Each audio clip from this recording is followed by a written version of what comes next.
आज ना माझ्याकडे घरात जवळजवळ 3 डझन आंबे आहेत। तर म्हटलं ते सगळे असे एकदम पिकले तर आंबा किती मोठा आहे बघा, मस्त। म्हटलं ते एकदम सगळे पिकले की ते आम्ही दोघंच खाणार आहे, भले सकाळ संध्याकाळ असे 2-2 आंबे खाल्ले तरीसुद्धा काय असे संपणार नाही।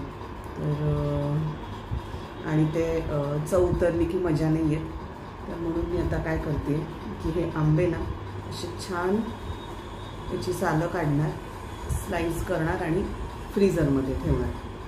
तर चला म्हटलं तुमच्याबरोबर हे प्रोसेस आपण शेअर करूयात।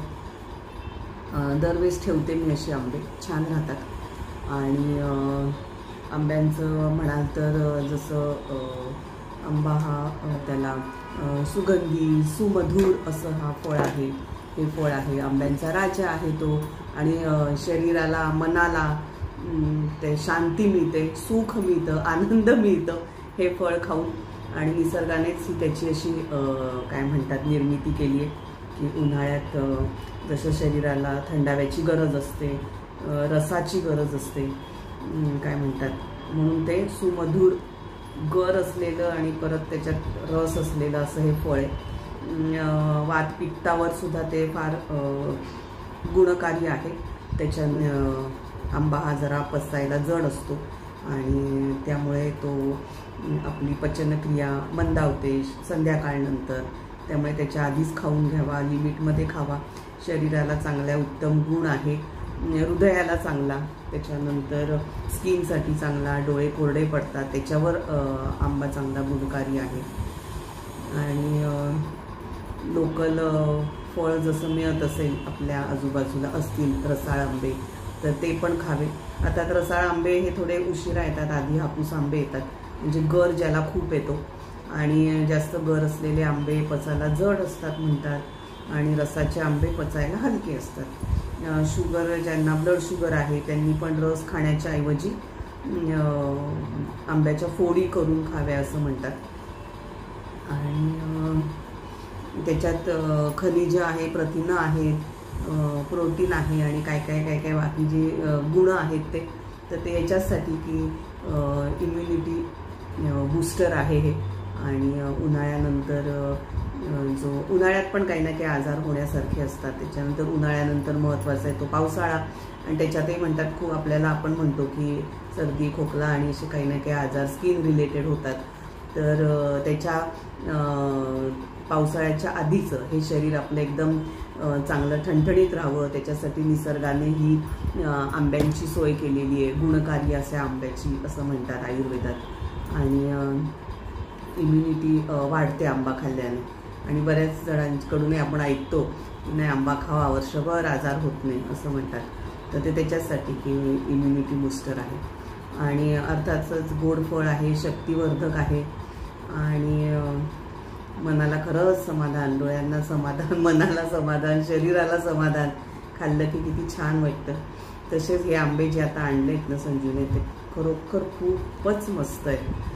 तर मी म्हटलं चला त्यांची चव उतरून तोंड वाकडं करून करून खाणार त्याच्यापेक्षा हे असं ठेवूया, एक तर वर्षभर पण राहतं हे। परत मध्ये समजा चांगले आंबे नाही मिळाले किंवा काय, किंवा कोण येणार असेल तर आपण घरी त्या आंब्यांपासून ऑफ सीझनला म्हणजे उपयोग करून घेऊ शकतो त्याचा। तेजू म्हणते कदाचित यावर्षी येणार आहे ती, तर मागच्या वर्षी पण मी तिच्यासाठी ठेवले होते, आता मी ठेवून देणार असेच। आणि आंबे मी ठेवते कारण आता हे म्हटलं तुम्हाला हे तर 3 डझन आहेत, पण असेच आता हे जे आणलेत ज्यांच्याकडून ना ते खूप चांगले निघाले म्हणताना मी संजूला सांगितलं त्यांच्याकडून अजून मागव। तर कोकणातले आंबे शेवटी छानच असतात। आणि आपण बघतो आंब्यांमध्ये पण किती प्रकार आहेत, पूर्ण आपलं महाराष्ट्र काय भारतात पण सगळीकडे आंबे पिकतात। आणि म्हणतात जिथे जिथे म्हणजे जशी त्याची माती आहे ज्या ज्या एरियातली तसे ते त्या आंब्यांचा सत्व गुण वाढतं, त्याच्यानंतर त्याचा रंग रूप, त्याचे जे चव असते त्याच्यात पण तिथल्या मातीमुळे परिणाम होत असतो म्हणतात, खनिज असं किती छान आहे ना हे सगळ्या गोष्टी, मस्त वाटतात। एक मी तर म्हणते एवढे भन्नाट गुण आहेत ना ह्याच्यात, तर मस्तपैकी खावा तो। हे बघा, हे अशी स्लाइस करूनच ठेवते मी. वात पित्त याच्यावर गुणकारी आहे म्हणताना चांगलाच, नो डाऊट. आणि आपली शारीरिक क्षमता वाढवत आहे, तर काहीतरी नॅचरल पोटात गेलेलं बरं. शुगर, चॉकलेट बिकलेट असं जाण्यापेक्षा मी असं सगळं व्यवस्थित करून ठेवते आणि मग झालं की तुम्हाला दाखवते. तुम्ही पण असं काही करत असाल तर नक्की शेअर करा माझ्याबरोबर. आणि तुम्हाला अजून काही माहिती असेल आंब्यांच्या बाबतीतली तर ती पण माझ्याबरोबर शेअर करा. नंतर माझा मोठा उद्योग असणार आहे. हे जे सगळ्या कोळी आहेत ना,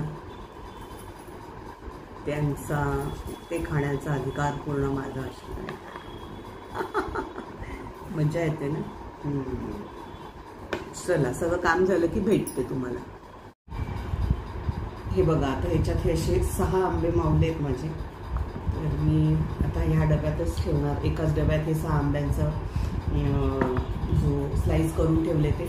आणि समजा तुम्हाला असं असेल की नाही, एकदम एवढ्या डब्यात नाही ठेवायचं, एकदम असे नाही काढायचे, थोडे थोडे काढायचे, तर मग मी काय करते माहिती आहे, तेही करते मी तसं की 2-2, 3-3 आंबे कट करून डब्यांमध्ये ठेवते. चप्पट डबे असे घ्यायचे की व्यवस्थित ते फ्रीझरमध्ये ठेवू शकतो.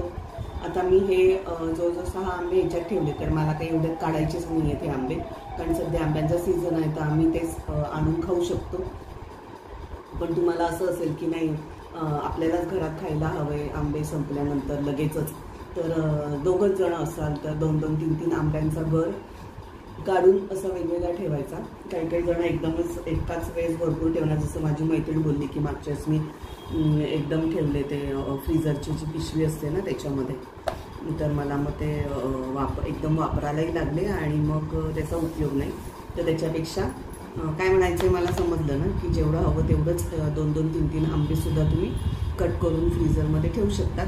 मग पाहिजे तसं काढलं की वापरता येतो. आता मला काही एवढ्यात हे मी वापरणार नाही आहे म्हणताना मी 6 आंबे याच्यात असेच एकाच डब्यात ठेवून दिलेले आहेत. चलो अभी ये रखती है मैं फ्रीझर में. आंब्यांचा ना हा बॉक्स आला आणि या बॉक्स कसा आहे बघा, एक तर बॉक्स पण चांगल्यापैकीच जाडाजुडा, आणि हे जे आहेत ना त्याच्यात हा असा पेपर टाकून आला होता. मी म्हटलं सोन्या चांदीच्या वस्तू आपण घेतो तेव्हा असे पेपर असतात ना, पण खरंच आहे आंब्यालाही आता या सीझनमध्ये म्हणजे एक तर आंबा आपला फळांचा राजा आणि त्याला हे सोन्या चांदीचंच महत्त्व आहे आणि ते आपण त्याचंच महत्त्व तसं ठेवायचं. सोनं चांदी तरी आपल्याला जपायला लागतं, त्याच्यानंतर त्याचं आणि टेन्शन सांभाळायचं. पण हे नाही, हे सोन्या चांदीपेक्षा काही कमी नाही आहे त्याचे पौष्टिक गुण बघितले तर.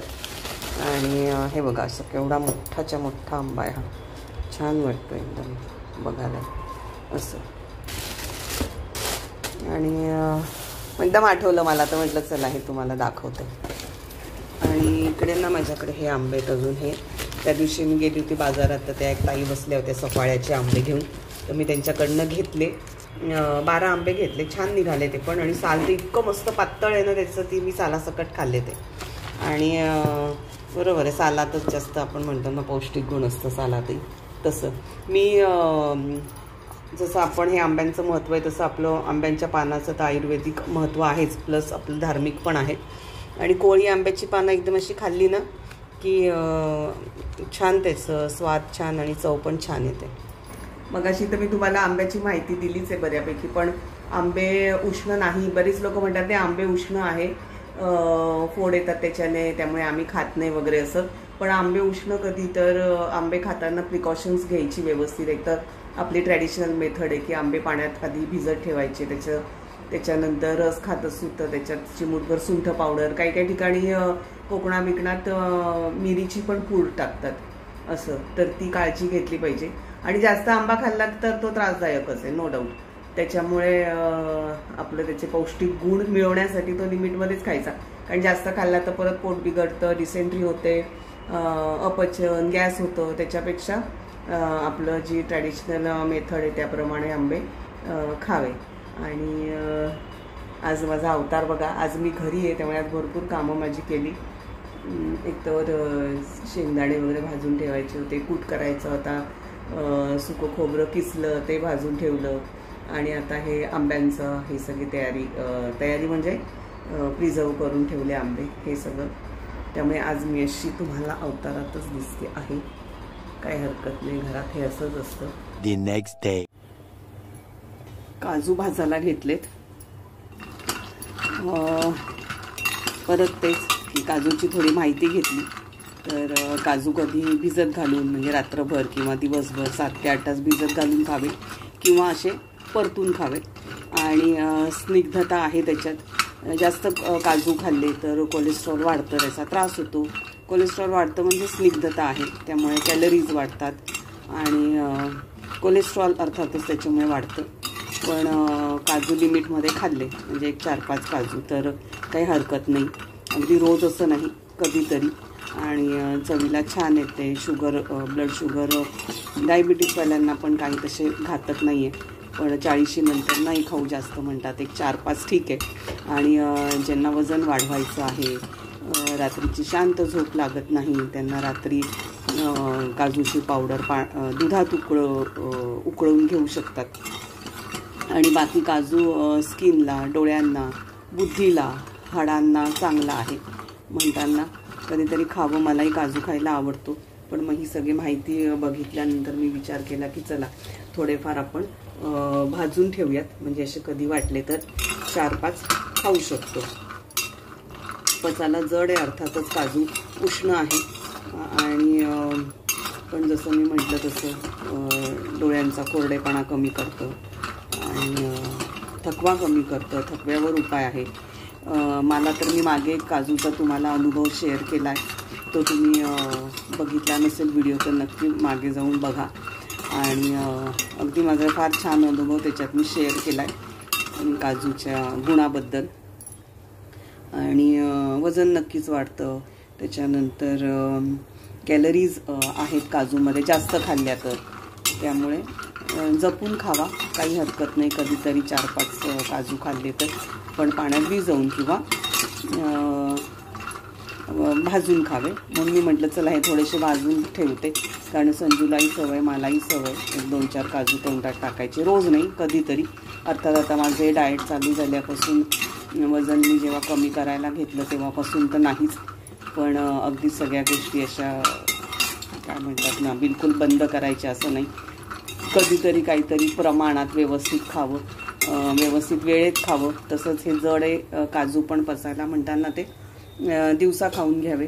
आणि काजूच्या बाबतीत म्हणतात की ज्यांचं शरीर सतत हालचाल करणारं आहे किंवा स्पोर्ट्समन आहेत वगैरे, त्यांनी एक 8-10 काजू खाल्ले तर चालेल. पण बाकीच्यांनी नाही. ज्यांचं बसून काम आहे, शरीराची जास्त हालचाल नाही आहे, त्यांनी खाऊ नये. आणि अर्थातच पित्त वाढवतं, जर काजू जास्त खाल्ले तर पित्त वाढवतं, हे पण तेवढंच बरोबर आहे.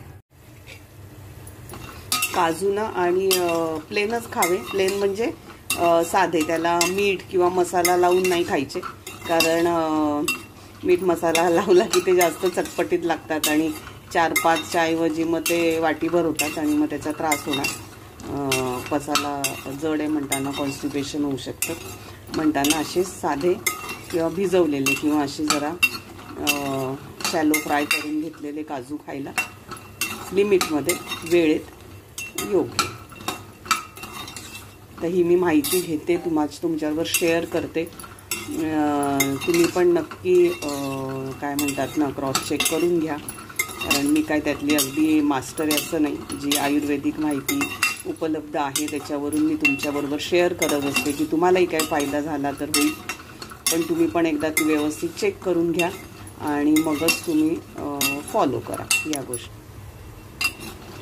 घरात जास्त लोक असतील किंवा खायला कंटाळा करणारी लोक असतील तर सरळ भाजीमध्ये वगैरे पण घालू शकतात. जसं आपण बघतो शाही कुठल्याही भाज्या असतात त्याच्यात काजूची पेस्ट असते, तर ती पण आपण थोड्याफार प्रमाणात पेस्ट करून घालू शकतो. परत इथे तेच आहे की जास्त घालायचं नाही, पित्त वाढतं, वजन वाढतं, त्याच्यामुळे लिमिटमध्ये खावं. बघा कशी छान भाजली गेली ते. अजून 1-2-4 मिनटं भाजणार आणि मग बंद करणार.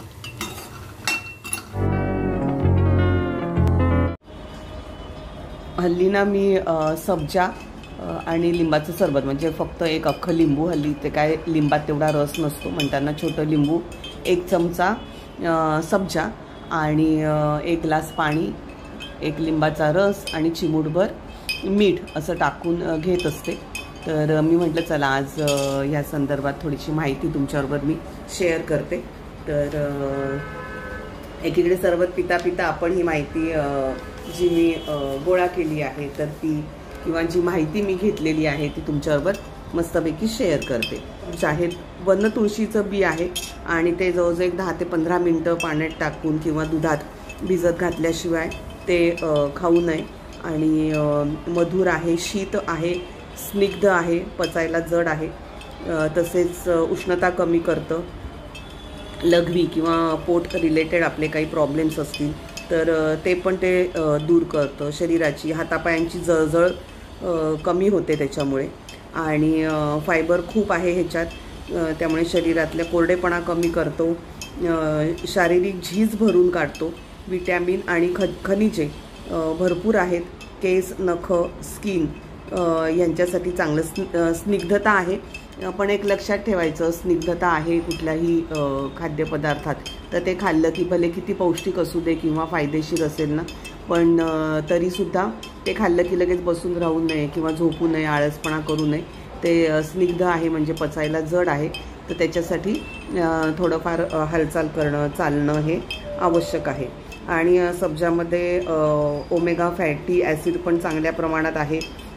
पचायला जड आहे, परंतु त्यामुळे जे डाएटसाठी किंवा वजन कमी करण्यासाठी जे काय काय आपल्याला उपाय आपण करतो त्याच्यात सब्जा पण सांगतात. कारण तो फायबर ह्याच्यात भरपूर आहे, पचायला जड आहे आणि त्यामुळे क्रेविंग्स किंवा वारंवार भूक नाही लागत. पोट भरल्याची तृप्तीची भावना आपल्यात निर्माण होते आणि न्यूट्रिशन चांगलं आहे. मधुमेहासाठी पण चांगलं आहे किंवा काय म्हणतात ना, रक्तातील साखरेचं जे प्रमाण असतं, रक्तातील साखरेचं जे प्रमाण असतं ते नियंत्रित ठेवतं. आणि सगळ्यात महत्त्वाचं म्हणजे कधी कुठली गोष्टीचा अतिरेक करायचा नाही. तसं सब्जाचं पण की बाबा हां याचे एवढे गुणधर्म आहे तर पीत राहा, खात राहा, तर असं नाही. अगदी दिवसाला 1-2 चमचाच ठीक आहे. आणि ते पण कंटिन्यू घेऊ नये म्हणतात. 15 दिवस घेतले की जरा ब्रेक करून मग परत घ्यावा. त्याचप्रमाणे गर्भवती स्त्री आहे आणि दूध पाजणारी आई आहे तिने पण घेऊ नये म्हणतात सब्जा. तसेच ज्यांचं रक्त पातळ होण्यासाठी जी लोक औषधं घेत आहेत तर त्यांनी पण सब्जा घ्यायचा नाही सांगतात. पण हे आहे मात्र नक्कीच की कुठलीही गोष्ट आरोग्याला चांगली, ही उन्हाळ्याच्या दृष्टीने चांगली, याच्या दृष्टीने चांगली, त्याच्या दृष्टीने चांगली म्हणून अगदी आपण डोळे झाकून नाही घ्यायचं. अगदी छोटी अशी गोष्ट आहे ही सब्जा, अर्थात त्याचे महत्त्व खूप आहे. म्हणूनच साधी गोष्ट असली ही तरी आपल्याला काही काय म्हणतात आरोग्याच्या दृष्टीने काय औषधं पाणी चालू असतील ना, तर कुठलीही काहीही गोष्ट किती साधी वाटत असली ना तरी ती एकदा डॉक्टरांशी विचारणा करून विचारायचं आणि मगच घ्यायचं. तर आज ही माहिती जी थोडीफार मी गोळा केली, वाचली, ऐकली तर ती तुमच्याबरोबर शेअर केली आहे आणि नक्कीच तुम्ही पण त्याचा योग्य फायदा करून घ्या. परत भेटूया पुढच्या व्हिडिओमध्ये. बाय.